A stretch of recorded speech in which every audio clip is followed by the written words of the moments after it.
bonjour fidèles téléspectateurs, bonjour vous qui nous suivez en ce moment, la matinale chez vous. Nous nous excusons pour ces grands retards, hein, vous comprenez, la SNEL pose problème, hein, la SNEL, l'otili qui n'a beaucoup, l'otili qui, aïe, c'est compliqué. Hein, donc SNEL Bossa Moussala, Nengel Moubani, trop c'est trop, Régie des eaux de même, Bossa Moussala, Nengel Moubani. Trop c'est trop. Hein, donc Bossa Pepe. Donc, dans ce cas-là, quand même, Pepe les fait fêter quand même, moi et c'est moi. Donc, on a maille dans le courant.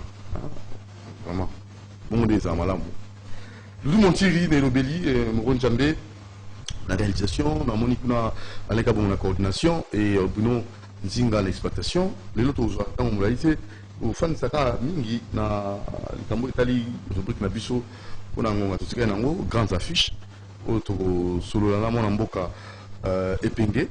On a mon lobby déjà tout bandaki kotala likambango ya Kimbo Peto là-bas qui semaine on bimba na wotiki la ngotante OK na ngopena donc je vous tiens à l'œil ndenge mabete environnement isa ngai isa yo isa moto nyonso cadre de vie wana isa ya moto moroti donc ceux qui tous lobby la ngote surtout on a posé za mala moté souvent se pose un problème. Je ne cesse de le dire, l'environnement sans l'intervention de l'homme, tout était en équilibre, tout était en ordre.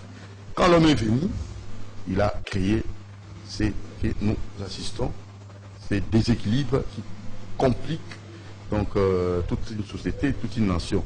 Alors il faut nécessairement tout megako équilibre na kati ya environnement na biso na ndenge fonctionnement na et sengeli kotambola. Alors, tu bêta c'était nango, peut tu bêta c'était na tikambo ya la Mouka avec l'actuel cordon donc pour Zali Mokitani à Jean-Pierre Bimalgombo donc tu qui était na ye penza toko fanda makasi donc la mandat au azui à 3 mois ndenge na ko tambusango et le but ozaki na baliki batuna mituna mais lelo epengé à kusunga biso pona ko pesa pena ba précision au Italie makambo yango donc Adolphe Mouzitou wazali bongo actuel cordon sans plus tarder toke na route na biso grandes affiches.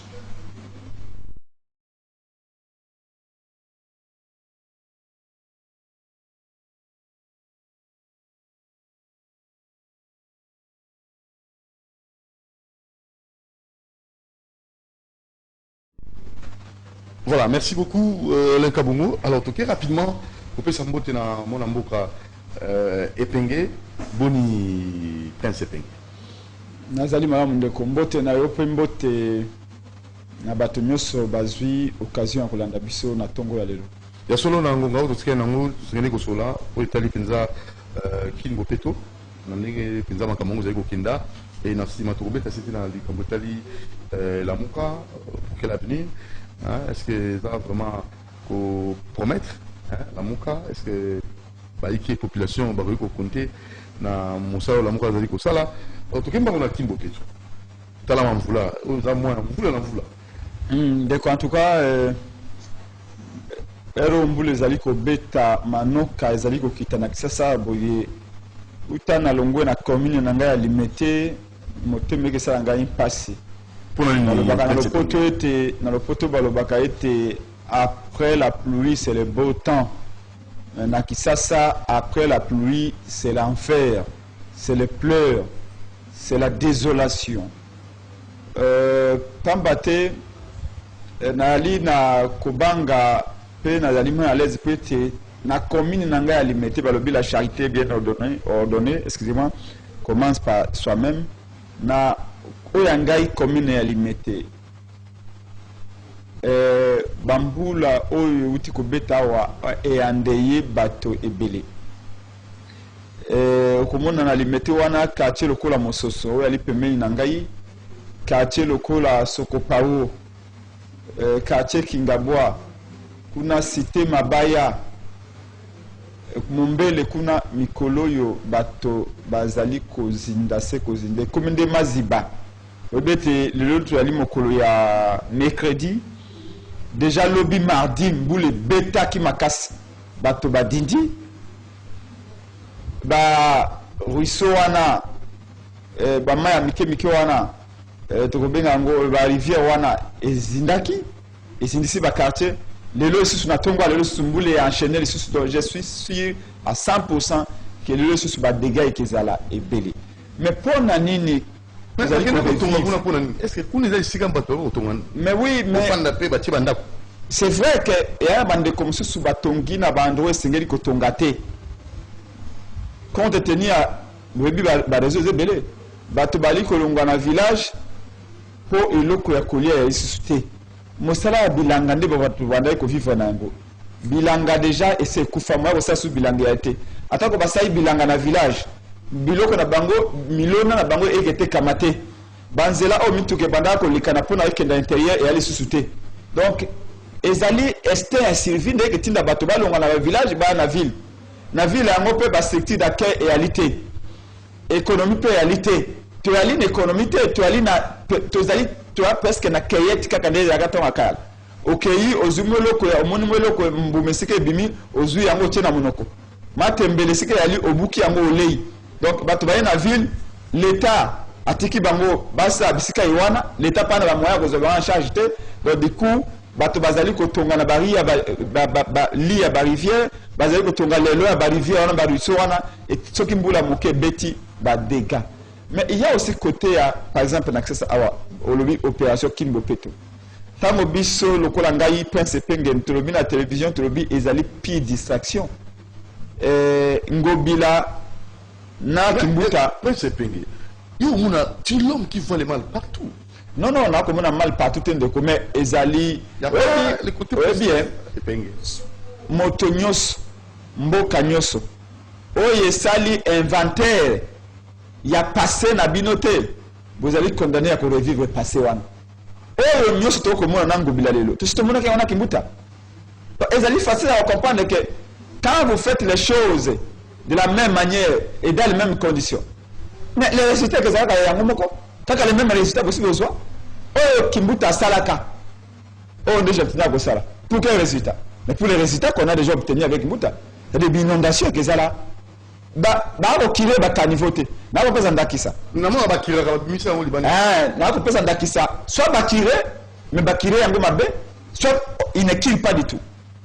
Tala na avenue a benga flambeau oh ina flambeau wana avenue wa ba robe yango avenue mythique parce que avenue wana avenue ya kala toyebi biso banche to utaka nzela alimete kuna tulika na avenue wana oleki bon marché oleki flambeau devant ba portail ya balima wana ti obimi koto ya ina etc. oye ozu commerce oye na ville.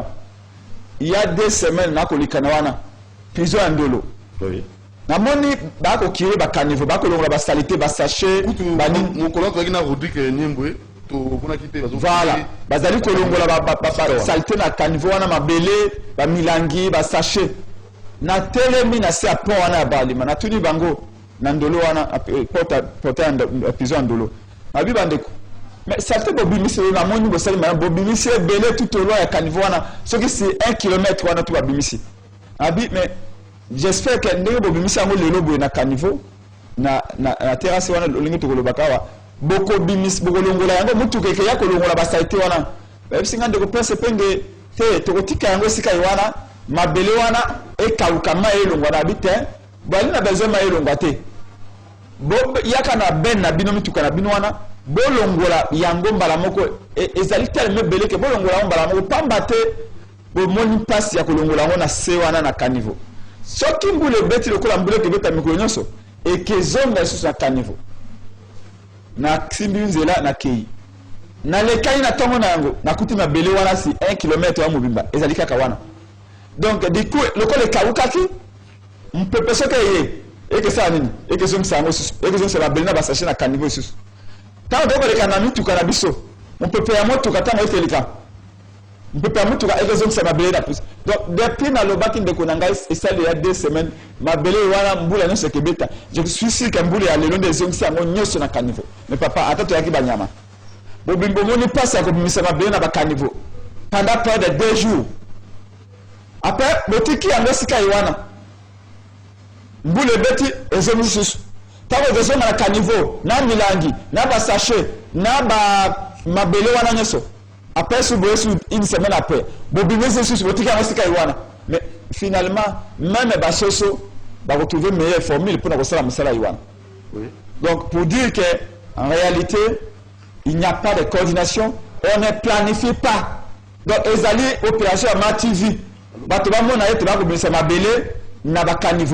mais suite les alliés pour avant que ministère Mabele faut le baïté montu que pembeli et te bande ko ba continue kata ba caniveau wana tango ba bimisa ba évacuer ba ko ba caniveau montu que zeya directement ko longola yango ko kenda ko bwaka yango tala susu ba poubelle ngobilatie awa poubelle wana en terme en terme de volume, ils allaient incapables de même la saleté pendant que nous balé. Au comment on a mis le col autonome, on même pas 4 bidons à 20 litres à main na katiwana. Mais à tiki yango pona batubasa lango poso mobimba. Conséquence c'est nini? Tout le monde poubelle à mike atiwana, il suffit seulement à 48 heures poubelle tondi. Mais on n'est pas à la disposition de poubelle retourner dans 48 heures. Dans 48 heures, mutuka eya kolongola la saleté, non. Batiki yangwana et tondi tellement plein que batu continuer ko boka yango, batu bakomi ko boka matiti tino libanda, ba saleté na biso to ko sala na ville 2 semaines après ba ko misa poubelle te. Sur le bandi ko bima. Kende ko tala na ville comme ça, okomona yango. Kende côté ya zanu kuno komona yango. Et puis encore que la poubelle en groupe à partout. Bon, opération qui me peut tout le monde qui est là, Chilombo, qui est ensemble, qu'on inaugure, va fanfaronner, bâtir des panneaux publicitaires partout. Qui ne peut tout. On n'a pas besoin de voir la publicité à la télé. On a besoin de voir des poubelles. Mais la publicité, c'est pas pour sensibiliser, conscientiser la population. Oui, mais avant de sensibiliser la population, mettez il y a accueil, il y a collecte, il y a mimondi siwana. Parce que tu peux bien sensibiliser la population. Par exemple, on a vu là, sachez, on a les mwambala. Toi, emballage, maman, petit la papier. Il faut d'abord quelque part. Mais ce que c'est la réalité. Mais cette éducation-là, ce qui n'a lié 2-3 fois. Il faut qu'il y ait au moins un endroit, mais ce qu'on doit être. Tout va de pair, tout se tient. En même temps que ça publicité en même temps au tiers de structure celle qui a été moto o ya moni publicité à l'obété ce que les mots kwanga na ville ko boka yango na balabala te tia yango ne sika wana andwa collecte la poubelle ngai peta na moni publicité wana na bete na ville ta na kolia mombala na ngai na besika na kuboka ta na kolia makwanga na ngai na besika na kuboka monsieur qui attaque na moni excusez-moi na moni publicité mais na le mombala na ngai essaie kuboka yalité ça on est oui, mais c'est normal. Pour dire que tu as que gérer ville Nabiso, tu as que gérer beaucoup Nabiso à l'époque paléolithique. Alors que tu es dans le 21e siècle de Konangaï.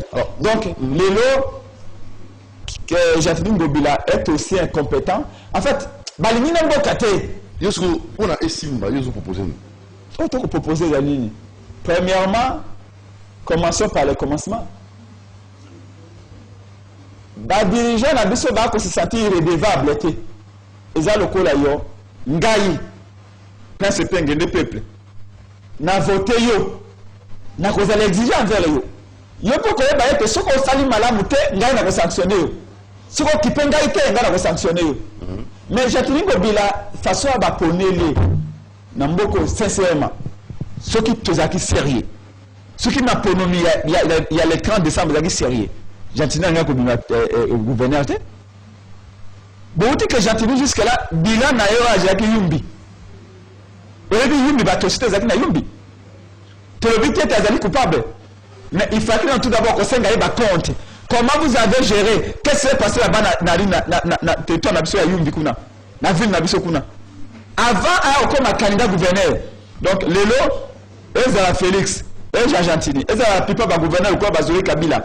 Batowana se va gérer malamouté. Pourquoi? Parce que Bazali Koba n'a peu prêté, pour Baouté pas peu prêté. Moto a outé pas peu prêté, Azali a se sentir irrédevable pas peu prêté. T'es là Joseph Kabila. Joseph Kabila attend toujours à 120, 130 à l'heure. Pour l'année. Il s'en fout du peuple. Parce qu'il sait qu'il n'a jamais été élu par le peuple. Azali a dit que peuple Kabila a moutou n'a même pas peuple. Il s'en fout parce qu'il a dit que lui n'est pas issu du peuple.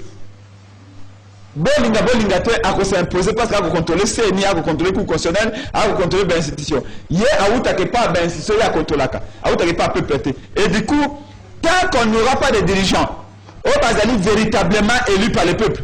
Le coup la matin fait la zaki, moto a outé pas peuple. Ce cas c'est que Iwana, fallu la banque à peuple mingi. Pourquoi? Tant que Kabila Bengaki a le pas négocier na Kingakati, si je vais à Kingakati, qu'est-ce que le peuple veut dire? Oh, c'est ça la réalité. Tant que Tindala Kezirugi, il y a Monesco. Fallait le lobby à Kokena Kingakati. Ce cas Lengi Bamou na Kabila aya na siège à Monesco. Parce que si je vais à Kingakati, le peuple n'acceptera pas. Vous voyez un homme qui sait que son pouvoir est ici du peuple et lui est redevable au peuple. Voilà pourquoi il faut aller bosser à les alliés. Tout commence par les élections. Dans ce qu'on appelle le res publica, le Lévier est conçu par les Grecs, par la communauté hellénique, la Grèce. Motonio soit qu'on a portion à pouvoir et c'est là où tu as l'élément pas peuple. Pour na azala redevable na peuple. Alors, donc le local là-bas Gentini, bah Félix, tu sais que dit. Bah où tu pas peuple. Le local bah ça au bango balingi parce que bah bête lobby système est faux de bâtir en place. Dès que fabriquer bango ba président, il fabriquer bango ba gouverneur. Yango biso to lingi na kati ya lamuka, na kati ya lingomba na ngai ya de Congo. To bandana nous respecter volonté à peuple. En ce moment-là, gouverneur à cause na koloba voilà. Nazali gouverneur. Nazali élu indirectement par les députés provinciaux, mais en réalité Nazali élu par le peuple. Ngai sengeli politique na ngai et répondre na peuple. Et ça la pour na peuple. Wana comme on a été avant à comme gouverneur à planifier. Parce que l'opération qui ne peut être alliée juste pour la revendre des millions de peuple. Mais en réalité, il n'y a rien, il n'y aura rien de bon. Et les alliés affichent, n'accueillent qui s'est mon bimba, affiche publicitaire, n'aïe n'azali directeur marketing, paye agent, dans une société à publicité, accès à awa, je connais ce que c'est que la publicité. Bah affiche, oh, j'ai un accès à awa, je vous dis ce qui n'a évalué en gros, à utiliser pas moins de 300 000 $. Pour la côté d'affiche, parce que les affiches coûtent très cher. Les affiches publicitaires. Mais ce qu'aujourd'hui, plus de 300 000 $ à tirer dans la fiche, c'est ça mon bimba. Oui, combien de poubelles tu as ça? Moi, je Jacques Chaloupa. En Saraka, modèle est un bébis. C'est-à-dire que si tu as battu maka mbula, tu as dit que tu as bis wana. Tu présenté un Kimbuta. Kimbuta boyango. Produit fabriqué localement. Et puis salaire nango et que fit à Congolais. Donc fabriquer à Kinshasa et que nous ban accès ça mais Kimbuta boyango. Kimbuta préféra à que de comme babibis na Chine. Est-ce que tu te comprends? N'a plus trois fois plus cher que tout ça qui n'a accès ça. Et puis modèle d'habitude modèle beaucoup plus durable parce que moi n'a pas pu Jacques Chaloupa azaki un architecte azaki na vision à construire ko sakanate. Meta babibis oyo Kimbuta tchebiso awaboye kale état économique. Bezali ba o babenga ba plexiglas et c'est probablement le kofi boye et panzani mais biso to pesa ki to proposer que ba bibis o ya na tol pesa ina ba produit synthétique o les lo seko tie ya monde konanga iko ça même 10 ans makambo ça 6 mois non non na sita dénoncer ngo donc Kimbuta préféra que na mango na Chine pour kuna la commission gezala mais o ba ko sala awa na accès awa na ba moto Kimbuta boire que ça ki yango pour dire que nous n'aimons pas ce pays et tu as des dirigeants oyo balingi mboka na bisoté. Voilà, alors je parce que là on a déjà dans volet mingi la politique mais seulement pas problème environnementaux et ça la résolu dans secteur mon côté.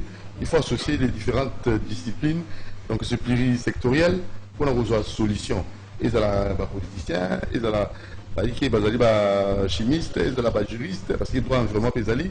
Alors, pourquoi pas aussi même sango, religieux, et voire même à niveau de l'école. Alors, on a évité, si quand même, tout ça, environnement, mon côté, tout ça, on a posté ça, madame, ils ont l'environnement, mon propice. Mon tout ça, si quand même, mon fanda, sur la mabé, la terre, nous chassons la pollution, la terre. Mais si on a aux unions sont renvoyés en gros dans la politique. Pour envoyer en gros dans l'élection. Parce que ton fan n'a qu'à l'environnement pollué. Pour c'est la terre, mon élection que la malunga na mboka, pour la ici na la voie pénale à consentement à peuple, tout ça en église. Mais il y a un tout la solution dans le l'homme n'a pas de comment on va bien du mon tir. on peut bien créer ça la entreprise, la société moko et que ça la recyclage, il y a pas déchets voilà. Pour la ligne, ceux qui vont ici congolais, il y a un sac à sachet, on peut ça montaboué. Il y a un qui tombe à déchets, on peut ça montaboué, on va mbango, tout le monde va déchet aller. Parce qu'on recycler en gros, il peut ça ça là. Voilà la proposition de comment on va faire ça. Sur côté là, tous on a l'élection. D'accord.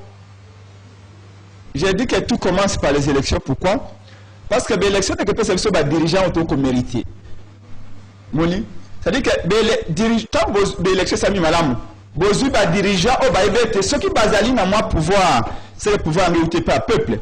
Ba dirigeant wana ba kotia politique ya malamu, atena compte ya peuple parce que ba évêque ceux qui ba kambi malamu te ba ko sanctionner bango lobby. Au moins na poto, ce qu'on yoki débat politique na poto. Débat politique na poto ça magasi ba individualité. Débat politique na poto ça magotu ya ba projet. Pour la nini? Moto oyo na pouvoir c'est quand le cola la France. Na France kuna Macron esika ali ayebete sengeli asa la politique ya malamu pour lobby ba français ba sanctionner été ba to pe ba lingi ba l'opposition na France bazali na projet politique ya malamu bali ko la ba français te projet ya Macron et ali mabe pe na binu ya biso nde eleki balo ba toujours na matière ya marketing balobi la concurrence si le marché se fait toujours dans l'intérêt du client. Quand on va entreprise les 5, 6, bah qu'on le marché, bah le but la compétitivité, ils ont établi le rapport à qualité n'a prix. Plus qualité nous les alliés malamu, plus prix nous les alliés nassé, plus client que le caillou. Le lot par exemple n'a kisa au boy. Biso na la muka tolobini, la muka tolobi, la kambetani est amboka. Peuple a besoin confiance dans la muka. Félix Sazaki na vision te. Na makambo tali sécuriser est amboka. Félix Sazaki na boy. Libumutu. Chijemu. Zéro. Yelo zali nango. Biso nakati ya muka to yaki na vision. Tolobaki nini? Nakati ya muka eko ali bosto ko sala so pepa pesa biso ngwende. Toko mema kakokolo na beni. Toko sala yete to tia basala ina biso. Basolo na biso na condition ya kobunda. Yo solo katanga kabila ndeko soda za na front na mwasi na ye na mwana na ye mutako beta masasi mwasi na sima soda divorça mwasi akenda sunule ibana soda kena front atie mwana na mkongo ako bunda sala ye wana kubunda malamu soda ko bunda na front kuna mwasi na bengi ya bi papa aba benga biso na ndako mbongo kufuta loyer ya liti aba kambe biso toilette.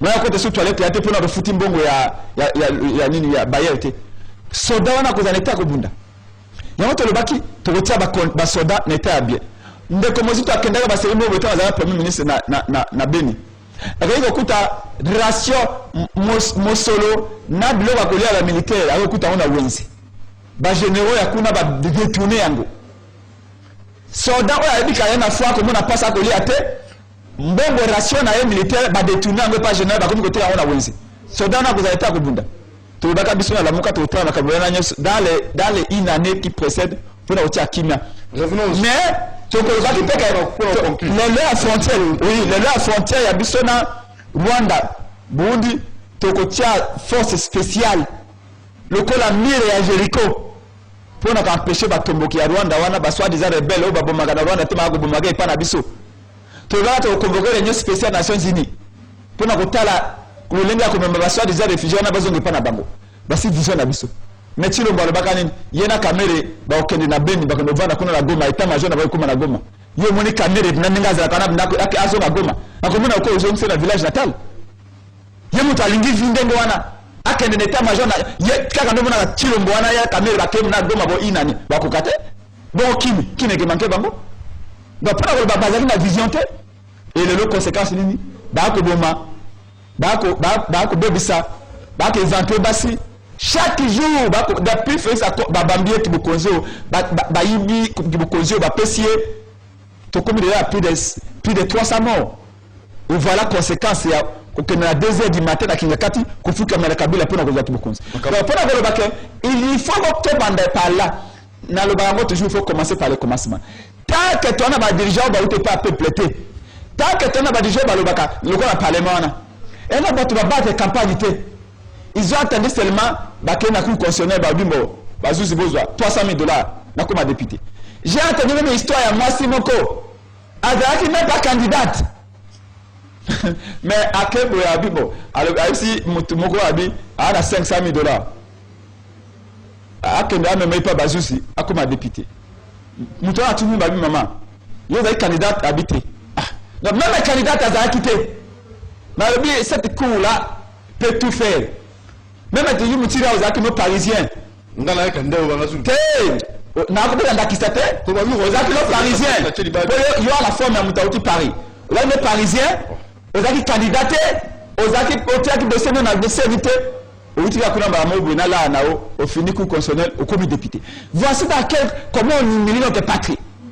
Voilà comment on a tenté de réduire cette grande nation. Tout le monde va défendre comme un niveau là. Quand la politique est malade, et la sociale, politique sociale, et la politique économique, commençons par avoir des dirigeants qui sont ici, des vraies élections. Donc on est présent à la Koluba. Quand Kabila a contrôlé CNI, a contrôlé le cour constitutionnel, Kabila continuera toujours à dominer la vie politique du pays et rien n'ira. Alors maintenant, voilà pourquoi tu proposer des réformes ou ceux qui vont la boyer. On va les écarter. Tout ça, quelques minutes. Nous avons passé quand OK. Jean-Pierre Bemba a fait si Mokitani Naé et 3 mois Naé, il y a pas coordonné pour y aller c'est là qui. Alors on a évité bah tu vois comme tout non. Ni nous Olo. Alors c'est nous juste à cause ça. On battait tout le papier dans l'interview Naé. Oui, c'est bien bon. Il faut nécessairement qu'il y ait un cadre devant dans le sens où on a la cohésion, oui, qu'on a la rivalité, et surtout qu'aux hommes dans Makambo, qui ont tête au sommet de l'État, Penza, en fait, résister, ça la et refléter. On monte à jouer à Pena, Ndengue, peuple a fait si on voit, il y a peuple Pena, ils ont ressenti dans la condition de la Kotia. En mars, la Mouka Penza, vous comptez dans le Bien sûr. Bien sûr, la Mouka Ezali validé. La Mouka Ezali, Tata Mokonzeko le Martin Fayelouté. La Mouka Ezali, mon amboka Jean-Pierre Mbagombote. La Mouka Ezali, mon amboka Adolphe Mouzidoute. Moi encore, mon amboka Moïse Katumbi. La Mouka Ezali, biso peuple. Biso nito sangana ki awa. Tango bandeko na biso bele bazaki na poto, bamsusu na Lubumbashi, bamsusu na Kisesa awa. Biso peuple nito lobaki. Bo sangana, bo misala biso candidat commun. Tu vas accompagner. Parce que tu l'as qui ça qui volonté n'a pas de se séparer na Kabila. Volonté n'a pas de se retirer. Volonté n'a pas de élection en 2018 qui élection qui des référendums. Qui pour ou contre le système de Kabila. Et le peuple s'est prononcé à plus de 70% pour départ définitif. Il y a un système de Kabila, paix à personne, paix à battre Kabila. Malheureusement, par la trahison de Félix Tshisekedi, le système de Kabila est resté. Et la conséquence, tout comme on a l'élo, mauvaise gestion, 15 millions détournés. Tout le monde qui a en 2015, je crois, 2013, 2014, je crois, 32 millions, il y a peuple congolais détournés. Nambongo ya Brazzaville, Afuta Kibiso Asnel, Bochab, Kabila Bengane na cabinet, Bochab Bazaki était à cabinet. Il y a Kabila. Kabila a l'ongolio na cabinet. Même Kabila, autant qu'on décrié, a Bengana qui Bochab prend un détournement à 32 millions et au Taki National. Ça c'est vrai. Parce que comment Bochab a cité dans le rapport Bakandeja, pour un détournement à 32 millions. Bochab a le Baka, il démissionne pour recevoir un air. Peu importe de raison, mais au moins Bochab a démissionné. Mais Félix protège Caméré. Oh, comme on a cité, le lendemain, comme Bochab a cité, l'affaire est à 32 millions. Vital Caméré, comme on a cité, l'affaire est à 15 millions. Mais Félix a protégé Caméré. Alors que 15 millions, peut balayer en gros. Et, Azali Koloba, il veut combattre la corruption. Non. Les diables ne peuvent pas combattre les diables. Moutazi pouvait amener à Kimoïbe avec combattre Kimoïbe. Donc, pour Koloba, la Mouka, la Keibongo pour la relaxation. La Mouka, bisome alternative, pas alternative à solo. Bisome à la Mouka, tu le bâti changement, on peut pas le cas qui est à qui de bisome baponaki. On a profité premièrement que ça, merci à mon amboka Jean-Pierre Bagombo. Oui, à saler, tu remise les pises, na mon amboka Adolphe Muzito et les Kamalam. si kama mwana mbuka Adolphe Muzito azwi ngwende pouvoir ya kukambala muka pona sanza misato olandaki discours na ye alobi mandat na ngai ezali mandat ba action ezali mandat ba déclaration te mandat na ngai ezali mandat ya terrain alobi to ko se battre na ba église to se battre donc na zamba na ba ville to se battre na moi na butu na se ya mai pe na mai likolo ya mai pour na été volonté à peuple à la respecter. Il y a eu élection dans ce pays. Il y a eu un peuple qui, malgré la volonté de Kabila de tricher, le peuple s'était prononcé pour le changement. Mais l'autre, ils ont une continuation, de continuité à régime à Kabila. Au peuple à Luka, ils ont battu l'unité. Chilombo a longa quitté, a une mandaté, Kabila nous a imposé de force. Et les gens qui pensent que non, c'est fini, rien n'est fini. Vérité des yeux, les oh là là, nous sommes codés. Vérité des yeux, c'est parce que vérité des yeux ne veut dire dignité à peuple. Est-ce que vous renoncez à la dignité, non? Peuple renonce à la dignité, non? Si vous renoncez à votre dignité, qu'est-ce que vous allez rester? La vérité des yeux, c'est l'eau. Quand la vérité des yeux, le combat a failli lutter. La vérité des yeux, le peuple dans la recherche et à volonté à respecter. Pas de dynamique, hein? Il faut pas de dynamique dans la Cameroun. De Konangaï, papa Mbongo a le baki, oh, tu évolué. Ouais. Mais mon colo to évoluer, mon colo to évoluer, ils allaient mon colo papa Mbongo a kubaka soutenir naï. Parce que la région chrétienne est bâtie sur la vérité. Ceux qui ont semblé comme que le bateau c'est la vérité. C'est-à-dire au Bolongo soutenir naï au Bakiango. Et présence et là-bas papa Mbongo a la takawana. Là le symbole est la vérité. Peut-être cardinal Mbongo a le baka to continuer la vérité pour aller parce qu'il dit que lui comme un homme de Dieu. Nani. Papa cardinal Mosengo. Alobaka Mosengo Passigne. Alobaka a continué à défendre la vérité. Parce que la foi chrétienne est fondée sur la vérité. En bon? Oui, mais bien sûr. Papa Mbongo a bon qui est là. Il faut assumer dans là. Je vous dis, presque c'est que des stars le monde a confirmé que Ambongo est là. Là, on dit là. Azelo ben moto. Cardinal. Oui, cardinal Mosengo plutôt cardinal Fidela Mbongo est là. Mbambou là on est Tigali. Pourquoi parce que 2023. Il n'y a pas devant ma baie. S'adapter à ma bête. Un chrétien reste droit et défend la vérité jusqu'au bout. Sinon, conséquence de l'angoisse. Malheureusement, papa Mbongo a le bail te évoluer, toute la vérité. Et le cola, après le baptême na batouna l'église de Balobimbo. Moi na moi sur une église. Au bel combat pendant 6 mois pour le Galiba. So il bal était après 6 mois. Que nous ta deuxième bureau. Non. La vérité reste la vérité. Il faut défendre la vérité, peu importe les temps, peu importe les circonstances. C'est ce qu'on appelle la foi. Et la foi est fondée sur la vérité. Et l'Église ne peut pas dire aux gens que la vérité, à un moment donné, il faut savoir l'oublier. Non. Ici, il s'agit de... Les peuples s'est prononcé. On a volé la volonté du peuple. Et l'Église doit encourager le peuple à continuer à défendre la vérité. Voilà ce que je peux dire à ce propos. Voilà, en tout cas, épingué. Mais si on a Koyokayo, oui, et ça, madame Mingi, pour tout cas, la minute, il y a Rotanga, minute Rotanga. Mais si on a organisé ma marche, alors nous avons organisé ma marche, et nous on est ça, ma capite. Pour comparer les locaux, et ça, ma capite, mais aboutissement dans le Chikayo. Donc, on va dire que Félix a dit opposant, a dit non en opposition. Pourquoi ne pas que vous allez cash dans la mouka pour que vous bouter dehors vous voyez que vous avez été même philosophie ça y est on a déjà passé non Félix a dit qu'il a respect mais il a trahi le peuple, il a poignardé le peuple dans les dos. N'a pas ça en Dakisamoko. Oui, Félix n'a caméra. Zalokola moto oyo accueilli par nganga. Accueilli kozwa kisi pa koma na mbongo. Nganga pese kisi ya komi na mbongo. Mais alinga kolia ndangango. Biso to wi kozala te bato tango Félix akende na kingakati na 2h du matin. Biso to zala te. Ba ko basinaki na Kabila. Boyebi kezali ba ko ya koteka mboka. Le soko moni Félix na à tout moment na Kagame na Museveni. Ezali si base ya accord boyo kani bazaki na Kabila. Oui. Mais boni be biso ko kota na makambo wana. Accord sami na butu. Yo lengi biso peuple congolais to kende ko soutenir Félix ne ko wana. Non. Ye akosila na nganga na ye. Lolenge ba yokanaki. Na Kabila ba kosila na bango na bango. Biso na peuple, nous continuerons à nous battre.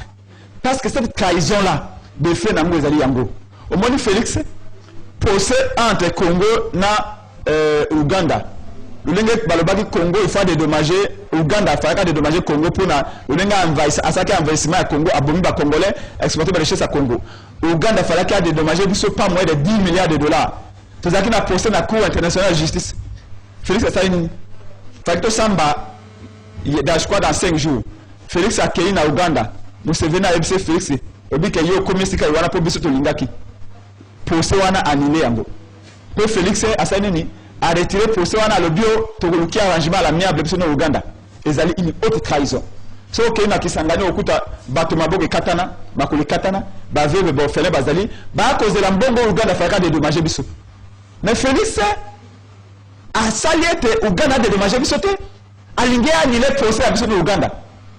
Vous trouvez ça normal? Vous trouvez qu'un Congolais digne de ce nom peut faire ça? Il faut être un traître pour faire ça. C'est une haute trahison. Félix César Kolobake n'a pas atrocité à Est, n'a pas Est, Kagame n'a pas solution pour nous remettre à Est. Vous trouvez ça normal? Et vous pensez que cet homme-là, on peut l'aider? C'est une trahison. Et puis que na Rwanda, Rwanda balakisaba na bango babi, Beni Butembo, Est et Mboka, ezali prolongement ya territoire rwandais. C'est-à-dire que tôt ou tard, il faut récupérer Est et Mboka et comme un territoire à Rwanda, bah annexer en Rwanda.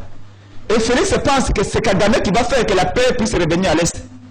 Félix le lance allé te ba 1,23 ba boni des milliers de gens bazonga bazala intégrer l'armée nationale congolaise.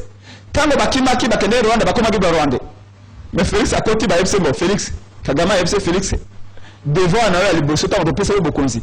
Ezali okozwa ba Rwanda na 1,23 zong sa bango pesa bango nationalité congolaise bazala intégrer l'armée nationale congolaise. Mais makambo vous trouvez ça normal? Oh là là ndeko nanga yobi kana ko kaposa ko telema kutika mikono na kenda ngai. Po yo ko sa je etamo ina Congo. Makambo na yo ebi amote ndeko. Donc Félix a signé d'accord pour ma 1,23 contre la Congo ebi amote. Elle fait que le blanc ko kamate. Donc nanga yobi ke bino na ko prendre te on est bon ba complice ya comme Félix ko sala.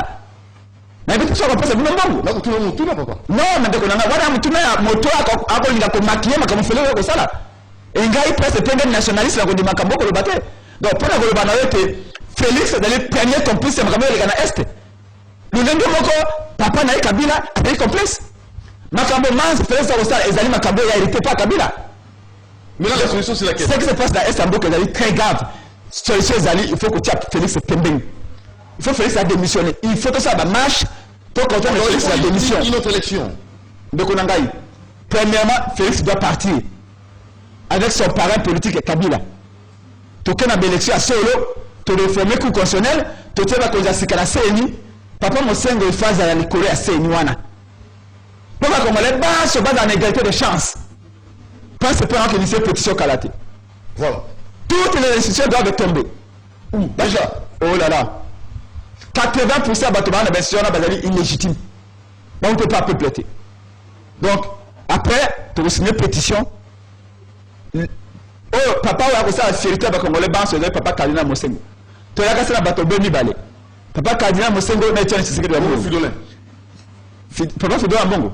Non, pour l'instant, il faut approuver si les terrains passent à cause de contredire trop. Félix Abengi Awa. Na pétition fermée. Papa Fidolin Bongo a le bin à aucun daté. Pouvoir en outil na masumu. Mais le lot, on dit ma jeep et outil na pouvoir à masumu. Il y a la gâté? Normalement, il fallait que abo ya jeep et wana. Ngai presse prendre na ko se porter garant. Na li moto pe pa lingi ngai na ko bona baninga na ba niko maengere basim kingwata ba ile kitumba to kenda na terrain de sali collecte de fonds par peuple. To ko sombe dit premier à $1 million. Peuple commandé sengeli alati c'est papa Fidolin Bongo a la fierté à Congo. Azali cardinal pour la Congo, azali cardinal pour la Félix de Congo de sengeli sombe le mutuka. Pour la jeep lumi, ça non. Pour différentes éviter peut-être la 15 millions ba détourner on ba sombe jeep. Ba iko pesa mwana nzambe te jeep uti na mbonga masumu. Yo nemo ya liboye na beto sambelaka, ba be ngabe prophète. Soki na uti buka bank. Na yena mbongo wana pesa yo ko dimando. Yo musa na nzambe. Donc pour la biso toko kenda na terrain toko yose ba congolais $1 même 100 francs toko peut donner $10 millions ou te pas peuple toko pas Fidolin Bongo et c'est les jeep wana azongi sango parce que mbongo wana ezali mbongo yote na pouvoir masumu mais c'est normal te donc pour la biso il faut Félix Akenda c'est la seule solution pour n'amboka la biso stabilité en Est. Parce que tant que Félix avait exécuté l'agenda à Kabila, il n'y aura rien de bon. Ayons le courage de dire la vérité. Mboka oyo bebi likolo ya lokuta. Mboka oyo bebi likolo ya balobaka toujours. La politique, c'est le mensonge. Nous devons dire toute la vérité, rien que la vérité à notre peuple. Ce peuple souffre. Vous le Québec a aboué. Bon, nous avons fait le. On a 10 morts, 15 morts. Et chaque année, chaque moula tu vas voter pour avoir les mêmes résultats. Ça, nous disons, notre génération, nous n'accepterons rien. Ben, intimidation à Bangouana et que Simbate.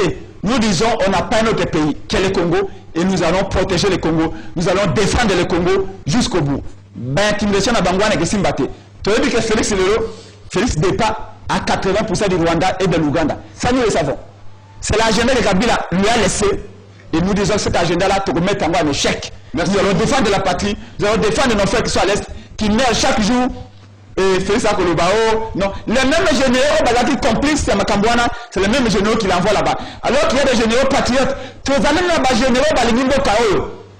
Tu as des généraux Balinimbo Kaoyo. Mais Bazalim maltraité, Bazalim mis de côté, Bazalim fait des misères, tu as été armé, Soda, solo. Merci beaucoup. Bazalimbo Kaoyo, et c'est là que ça va s'aller à Malunga, peut pas qu'il n'y ait pas un S, parce que c'est Bitumbao. Pour moi, Kaoyo, tu as allé dans le bateau, c'est pas Bunda pour le Congo, mais malheureusement, Kabila n'a Félix.